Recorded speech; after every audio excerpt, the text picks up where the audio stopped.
Bonjour à vous les multipassionnés.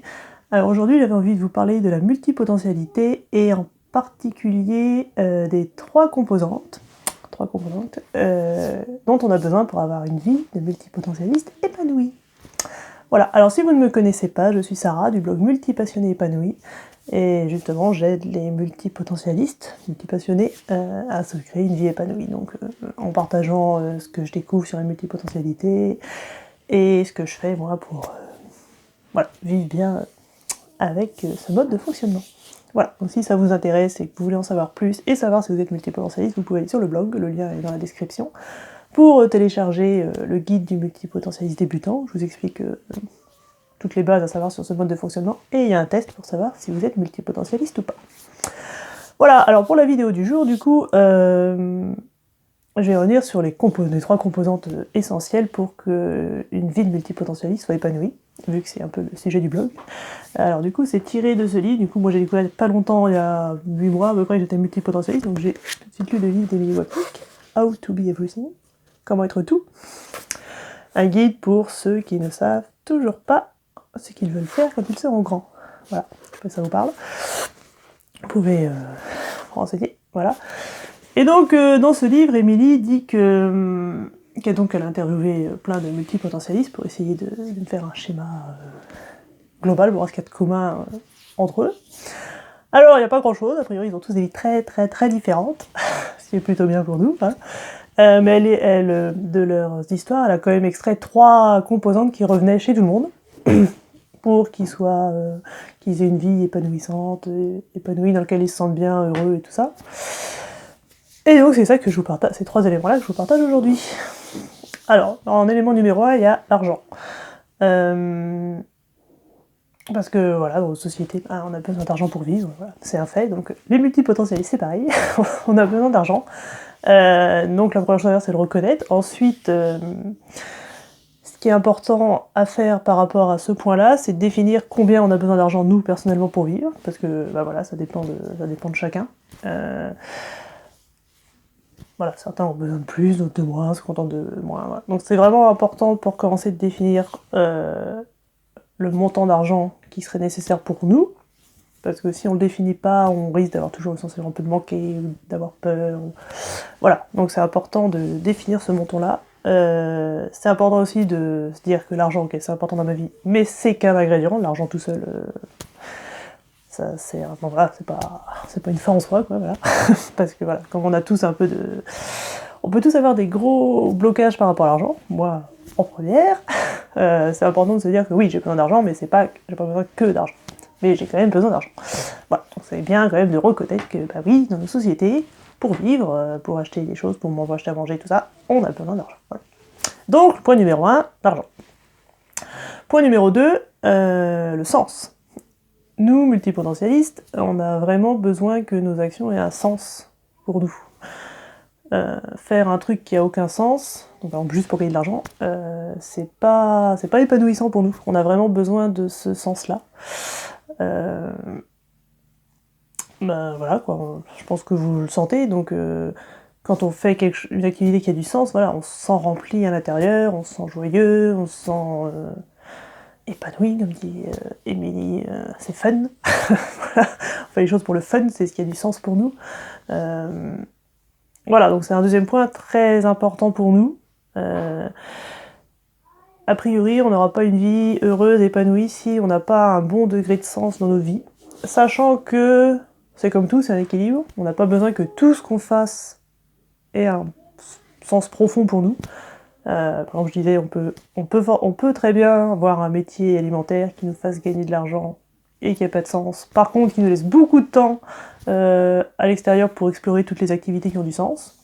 Si j'ai un métier qui n'a pas trop de sens pour moi, mais qui me permet d'avoir de l'argent pour aller explorer, par exemple, toutes les autres activités qui ont du sens, bah du coup, j'ai assez de sens dans ma vie pour être épanoui.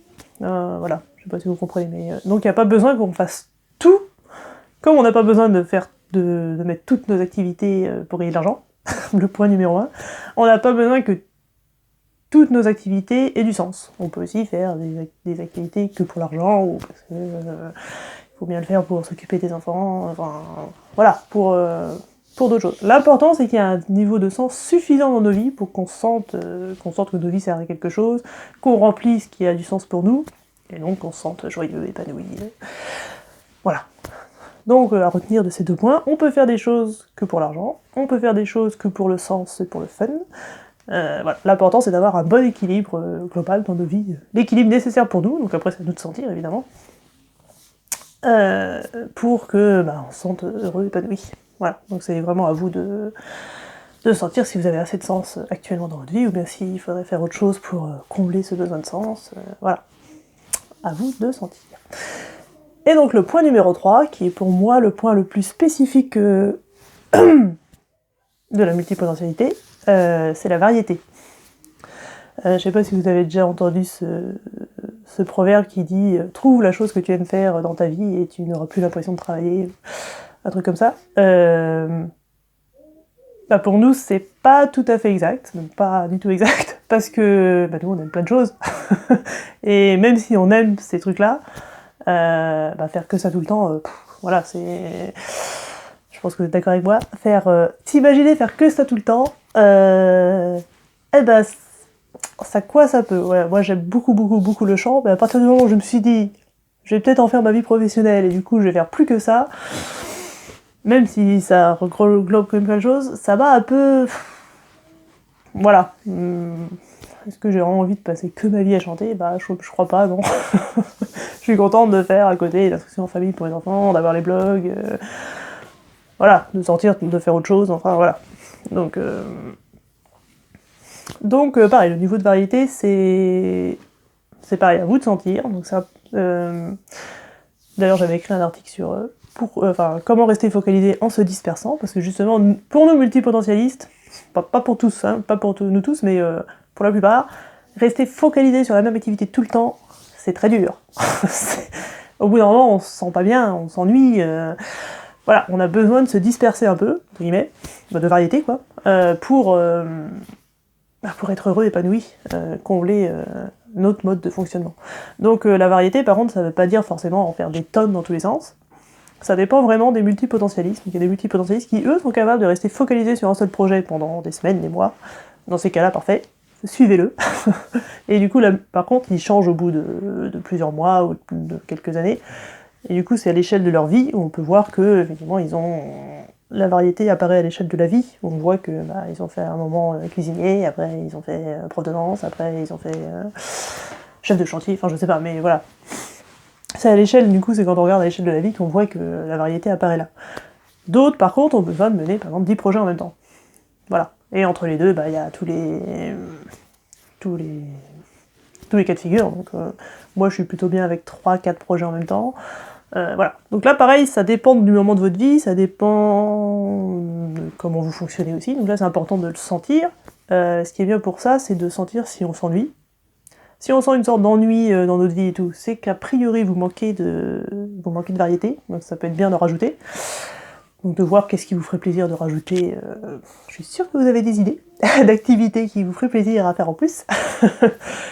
Par contre, si vous vous sentez un peu surmené, ou beaucoup, c'est possible que là vous ayez trop d'activités. Dans ces cas-là, c'est pas non plus productif parce que vous profitez pas bien de chacune des activités.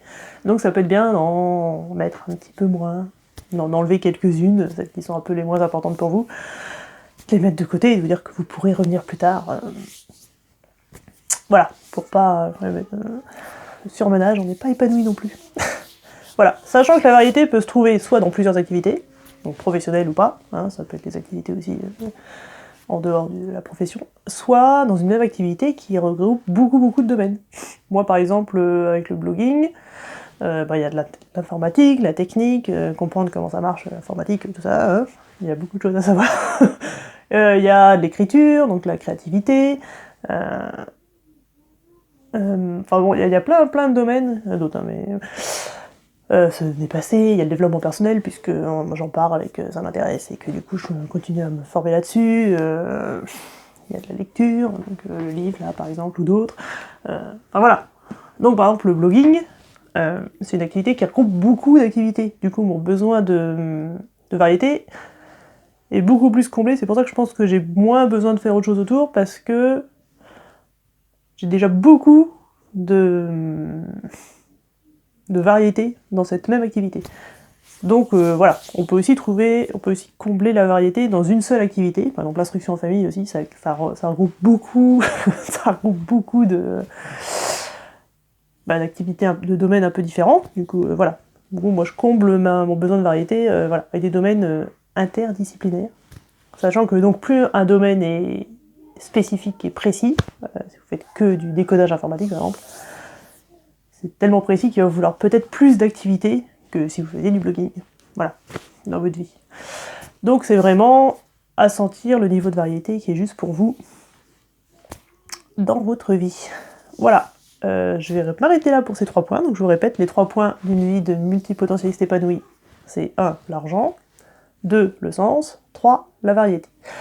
Et si vous voulez en savoir plus sur ces 3 points, je vais pas trop détailler, j'ai écrit 3 articles spécifiques sur le blog, un pour chaque point, je trouvais ça bien, de les détailler avec des exercices pour définir le montant d'argent, qui est bien pour vous, pour le sens, définir un peu ce qui fait sens pour vous dans votre vie, trouver votre fil rouge, et pour la variété, des exercices pour savoir quel niveau de variété est juste pour vous, à l'instant, parce que donc ça peut évoluer au fil du temps, et donc au fil des activités plus ou moins variées en elles-mêmes.